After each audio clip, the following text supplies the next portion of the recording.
é a adaptação que o animal tem dentro da sua própria espécie, que é raça. Eu sei que é um conceito até complicado mesmo na biologia, não vou falar disso aqui agora, não tem tempo.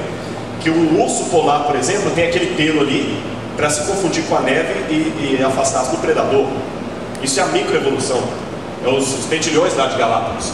Agora a macroevolução é que a gente é difícil de engolir. É aquela ideia de que o pássaro hoje foi um réptil no passado.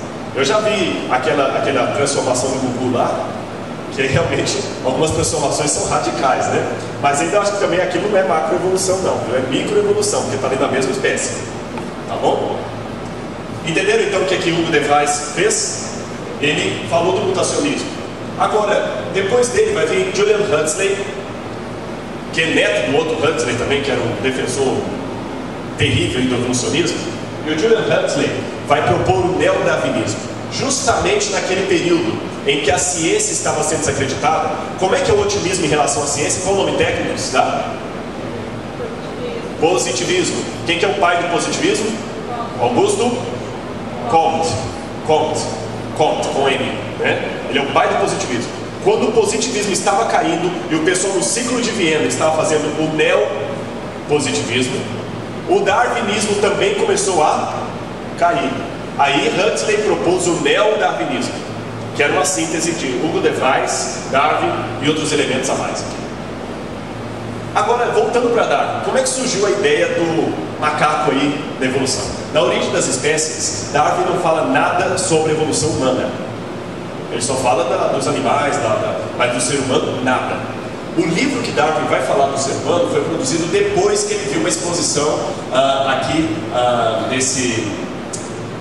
do sujeito que fugiu o nome dele aqui agora, Paul de Chalut. Ele foi um explorador que viajou durante muito tempo para a África e colecionou ali macacos, empalhou e levou para a Europa. Os europeus nunca tinham visto um chimpanzé, um gorila, nunca tinham visto.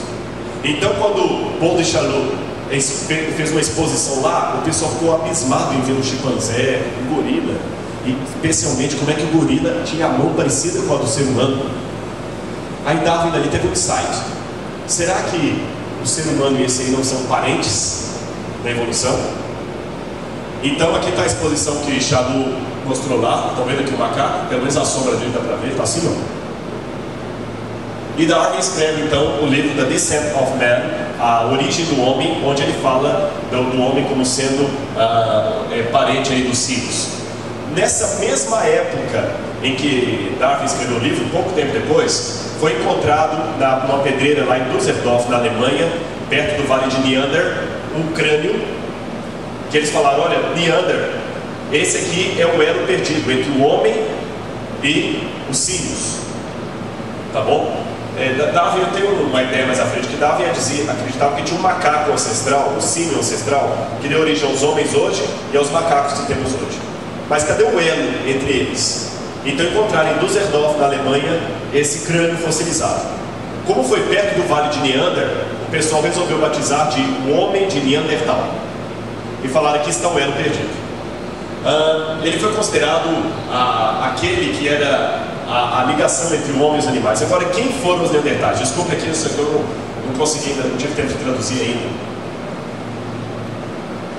Em primeiro lugar, você vai perceber que só há duas similaridades entre o Neandertal e os seres humanos modernos. Eu vou antecipar hoje, o Neandertal não é mais considerado ancestral humano, tá? Mas no passado recente ainda foi. Só há duas similaridades entre o Neandertal moderno e os seres humanos. Primeiro, que ele era bípede. Acreditava-se que ele andava sobre as duas pernas. Segunda semelhança, ele tinha uma larga capacidade craniana com 1.400 centímetros cúbicos. Agora aqui tem uma falha muito grande, um erro que foi cometido e que muitos biólogos usam esse argumento até hoje, apesar dele ser uma coisa já ultrapassada. Hoje já se sabe que tamanho de cabeça não tem nada a ver com inteligência. Isso era uma pseudociência já abandonada chamada frenologia, que acreditava que pelo tamanho e formato da sua cabeça dava para saber que você era mais inteligente ou não. Tem um episódio, sim, os frenologistas, eles examinavam a cabeça da pessoa, olhavam, tinha um manual ali que ia comparando, esse sujeito tem uma cabeça muito assim, Então ele é inteligente. Depois veio Skinner e quebrou com a frenologia e já passou a medir a inteligência não mais pelo formato da cabeça, mas pelo teste de QI. Depois também veio Howard Gardner e já propôs outras coisas aí. Mas naquele tempo era. Tem um episódio curioso que aconteceu com Guilherme Miller, na época a frenologia era muito desenvolvida. Guilherme Miller um dia foi consultar um desses médicos e assim, ele ficava examinando a cabeça da pessoa e os outros sentados, vendo. E aquele homem, quando estava examinando a cabeça de Miller, sem saber que era Guilherme Miller, falou assim: pois é, vocês têm ouvido falar dessa... É igual o barbeiro, né? Cortando o cabelo ali, conversando. Vocês ouviram falar desse millerismo, essa nova seita que está surgindo aí, os homens... Mas ele não percebeu, né? Olha, só idiota acredita naquilo mesmo. Sabe por que eu estou falando isso aqui? Porque eu vejo um homem com uma cabeça dessa aqui. É muito inteligente esse homem. Eu vou até falar com o senhor que o senhor é um dos homens mais inteligentes que eu já examinei.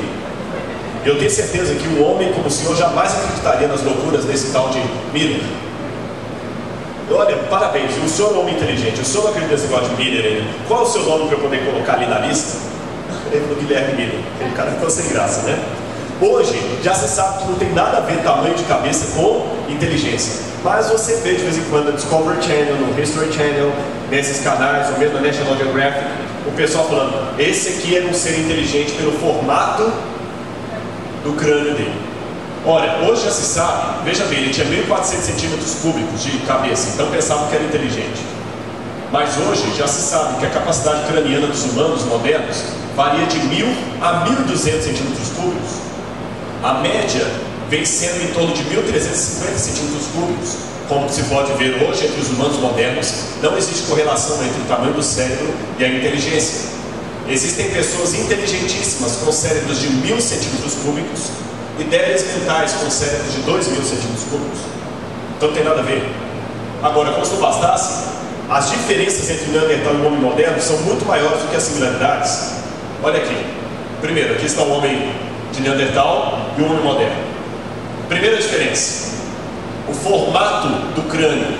Enquanto o nosso é mais arredondado, o de Neandertal é mais achatado para a base. A capacidade, o formato do cérebro também do homem moderno e do Neandertal seria diferente. Outra, aqui a parte da testa do homem de Neandertal é bastante reclinada. A nossa não, ela é quase em pé. Vocês têm testa. O Neandertal é afundado isso aqui. Outra diferença, o occipital aqui, essa parte superior aqui, do Neandertal, ela tem uma preponderância, ela é bem grossa aqui. A do homem moderno não, ela é lisa, tá vendo? Outro detalhe, o lugar do buraco dos olhos do Neandertal, o sulco ali, ele é bastante largo, como se os olhos dele também fossem grandes, as pupilas. O nosso é bem menor. Outra diferença, o Neandertal tem uma projeção do queixo, fazendo como se fosse um triângulo, do queixo dos dentes para frente, como se fosse um triângulo. O nosso não, o nosso é mais reto. O queixo do Neandertal é retraído, o nosso tem uma preponderância para dentro, para fora, melhor dizendo. Entre o molar e o maxilar, o Neandertal tem uma falha, uma brecha, que nós não temos. E finalmente, o occipital, aqui essa parte aqui eu falei occipital aqui, não é confundido. Aqui de trás aqui do Neandertal, ele é ligeiramente diferente no seu desenho da visão moderna. Ou seja, há muito mais diferenças entre o Neandertal e o homem moderno do que similaridades. Não é à toa que hoje, aqui a própria Nature já publicou dizendo que o Neandertal não é ancestral dos homens modernos. Agora é curioso que até há mais ou menos uns 10 ou 15 anos atrás, mais ou menos, é isso? O Neandertal ainda era considerado, até recentemente, não lembro mais ou menos, eu sei que até uns 10, 15 anos, aproximadamente, mas não mais do que isso, o Neandertal ainda era considerado da ascendência humana. Bom, o nosso tempo já